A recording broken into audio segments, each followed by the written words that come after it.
Kantara chapter 1 best. ಒಳ್ಳೆ story ಇದೆ. ರಿಷಬ್ ಶೆಟ್ಟಿ ಅವರು ಬೇರೆ ಲೆವೆಲ್ ಇದ್ದಾರೆ. ಆಕ್ಟಿಂಗು, ಡೈರೆಕ್ಷನ್ ಎಲ್ಲ ಮ್ಯಾನೇಜ್ ಮಾಡ್ಬೇಕಂದ್ರೆ ಸ್ಟಿಲ್ ಲಾಸ್ಟ್ ಫಾರ್ ವರ್ಡ್ಸ್.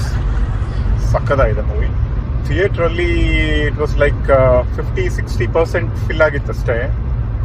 ಆದ್ರೂ ಬಂದಿದ್ದು ಜನ ಎಷ್ಟು ಇನ್ವಾಲ್ವ್ ಆಗಿದ್ರು ಮೂವಿಯಲ್ಲಿ ಅಂದ್ರೆ, only thing that I missing is ನಮ್ಮ ಬೆಂಗಳೂರು ಎಂಥೂಸಿಯಾಸಮ್. ಸ್ಟೋರಿ ಅಷ್ಟು ಟೈಟ್ ಆಗಿದೆ.